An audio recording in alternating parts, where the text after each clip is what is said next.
बिस्मिल्लाहिर्रहमानिर्रहीम, अस्सलाम वालेकुम।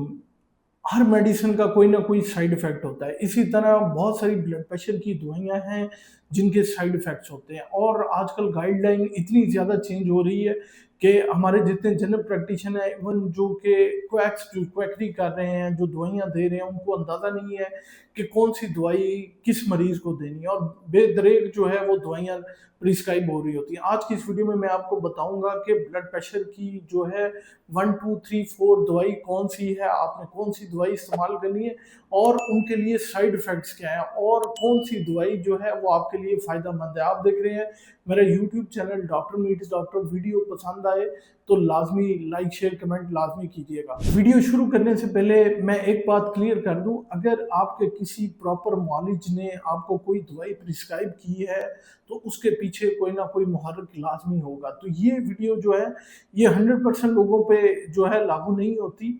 अगर आप अपने कार्डियोलॉजिस्ट से दवाइयों के बारे में पूछना चाहें मेरी वीडियो देखने के बाद तो लाज़मी पूछिएगा, लेकिन उनसे आर्ग्यू नहीं करना कि ये दवाई क्यों लिख दी गई। हो सकता है वो आपकी कंडीशन इस तरह की हो कि वो दवाई प्रिस्क्राइब करना लाज़मी था। तो सबसे पहले हम बात करते हैं सेंट्रल एगोनिस्ट की, जो नंबर 1 जो दवाई के बारे में मैं बात कर रहा हूँ। इस ग्रुप की मशहूर दवाई जो है वो है क्लोनिडीन। ये कभी भी first line drug of choice blood pressure की नहीं है। ये दिमाग पे असर करती है और ब्लड प्रेशर को कम करती है। तो अगर आप समझते हैं कि आपको क्लोनिडीन प्रिस्क्राइब हुई है तो लाजमी अपने डॉक्टर से पूछें कि आया ये क्यों की है, क्योंकि इनके साइड इफ़ेक्ट्स बहुत ज़्यादा हैं। दूसरे नंबर पे जो दवाई है वो है अल्फा ब्लॉकर्स। बेसिकली ये भी जो है ब्लड प्रेशर को कम करती है, लेकिन ये drug of choice blood pressure की नहीं है और ये ऑर्थोस्टोटिक हाइपोटेंशन मतलब खड़े होने पे एकदम जो है ब्लड प्रेशर को ड्रॉप कर सकती है। तो ये पहली ड्रग ऑफ चॉइस नहीं है। तीसरी किस्म की जो ड्रग है वो है लूप डायरेटिक। ये हमारे जो मोहल्ले के डॉक्टर हैं ये बहुत ज़्यादा प्रिस्क्राइब कर देते हैं। कोई बंदा उन्हें जाके ये कहे कि मेरे पाँव पे सूजन हो रही है, मेरे चेहरे पे सूजन हो रही है, इसमें जो ड्रग आती है वो है फ्रूसिमाइड। अब बेसिकली ये क्योंकि बहुत ज़्यादा यूरिन करवा देती हैं जिसकी वजह से आपका जो ब्लड वॉल्यूम है कम हो जाता है, तो ब्लड प्रेशर कम हो जाता है। तो ये first line drug of choice नहीं है ब्लड प्रेशर की। और दूसरा, इससे इलेक्ट्रोलाइट इम्बैलेंस बहुत ज़्यादा हो जाता है। तो अगर आपको लगे कि आपके डॉक्टर ने आपको ऐसी गोली दी है जिससे आपको यूरिन बहुत ज़्यादा आ रहा है, तो चेक करें कि क्या ये लूप डायरेटिक्स तो नहीं है। चौथी जो किस्म है वो है बीटा ब्लॉकर्स। आपने अक्सर देखा होगा, मैं अपनी प्रैक्टिस में लाजमी देखता हूँ कि मुझे अक्सर आके जो बहनें हैं वो आके एक गोली दिखाती हैं, जी इससे ब्लड प्रेशर बहुत अच्छा कंट्रोल था, और वो होती है मिटोप्रोलोल या अटिनोलोल। तो ये है बीटा ब्लॉकर्स। ये जो हैं ये first line drug of choice बिल्कुल नहीं है ब्लड प्रेशर की। एक तो इनसे जो टेस्टोस्टेरोन मेल के अंदर जो है वो बहुत ज़्यादा कम हो जाता है। दूसरा, ये शुगर को बहुत ज़्यादा डिस्टर्ब कर देती है। तीसरा, वो लोग जिनको अस्थमा है ये दवाई उनके लिए बिल्कुल नहीं है। तो यंग मेल्स में अगर आपको आपके किसी डॉक्टर ने ये प्रिस्क्राइब की है तो आप उनसे लाजमी जाके पूछें कि इससे मेरा टेस्टोस्टेरोन कम तो नहीं होगा, इम्पोर्टेंस तो नहीं होगी, मर्दाना ताकत में कमज़ोरी तो नहीं होगी। तो इस दवाई का आप लाजमी पूछें क्योंकि ये ड्रग ऑफ चॉइस नहीं है। पांचवी जो किस्म है वो है कैल्शियम चैनल ब्लॉकर। इनमें जो है वरापामल और अमलोडिपिन आती हैं।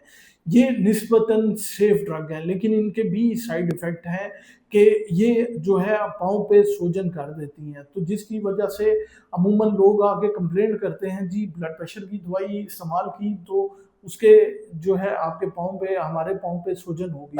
तो ये भी first line drug of choice नहीं है अनटिल अनलेस कि आपकी एज जो है वो 55 प्लस में है।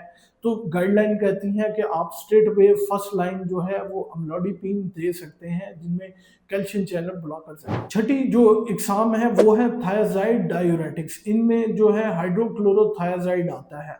तो ये जो है ये second line drug of choice है, लेकिन इनके भी नुकसान है। एक तो इलेक्ट्रोलाइट इम्बैलेंस हो जाता है, दूसरा आपकी शुगर डिस्टर्ब होती है। लेकिन इनको जो है हमेशा एस और ईआरबीज के कम्बिनेशन में इस्तेमाल करें तो फिर इनके बेहतरीन रिजल्ट होंगे। अब जो महफूज ड्रग हैं जो कि हर किसी को आप दे सकते हैं, उनमें आता है एसी इनहिबिटर, जिनमें आती है लाइसिनोप्रिल। अनटिल अनलेस कि आप सीकेडी के पेशेंट हैं तो अपने डॉक्टर से मशवरा किए बगैर ये दवाई इस्तेमाल नहीं करनी। इनके भी साइड इफ़ेक्ट हैं कि वो लोग जो कि बहुत लंबे अरसे तक एसी इनहिबिटर जिनमें लाइसिनोप्रिल है इस्तेमाल करते हैं, तो उन्हें ड्राई कफ होना शुरू हो जाती है। तो अमूमन डॉक्टर को समझ नहीं आ रही होती है, मरीज उससे कह रहा होता है मेरी खांसी नहीं ठीक हो रही, तो आप डायग्नोज करें कि कहीं वो लाइसिनोप्रिल तो नहीं ले रहा।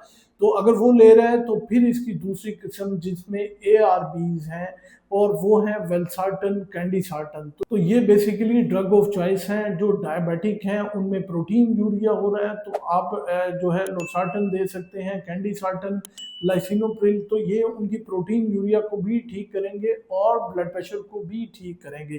तो अगर आप इनको तरतीब से करें तो सबसे पहले हमें एआरबीज देने हैं, उसके बाद एसी आप थायराइड डायूरेटिक्स उसके साथ कम्बिनेशन में डाल सकते हैं। तीसरे नंबर पे आप कैल्शियम चैनल ब्लॉकर, चौथे नंबर पे बीटा ब्लॉकर और पांचवें नंबर पे फिर आप जो है वो लूप डायूरेटिक्स जो हैं वो ऐड कर सकते हैं। तो बेसिकली आज की इस वीडियो में मैंने आपको बताया कि ड्रग ऑफ चॉइस कौन सी है ब्लड प्रेशर की, और मैंने बताया कि आप अगर बीटा ब्लॉकर ले रहे हैं स्ट्रेट अवे तो, और यंग मेल हैं तो आप में टेस्टोस्टेरोन की कमी है, डायबिटिक हैं तो बीटा ब्लॉकर और जितने ये डायूरेटिक्स हैं उनको बहुत एहतियात से इस्तेमाल करें क्योंकि आपकी शुगर डिस्टर्ब हो सकती है। तो अपनी दवाओं के बारे में अपने डॉक्टर से ज़रूर पूछा करें कि उन्होंने क्यों प्रिस्क्राइब की और उनकी जिस्मानी हालत क्या थी। उम्मीद है ये मालूमात आप लोगों के लिए बहुत फ़ायदेमंद साबित होगी। अपना और अपने प्यारों का बहुत सा ख्याल रखिएगा, दुआ में याद रखिएगा।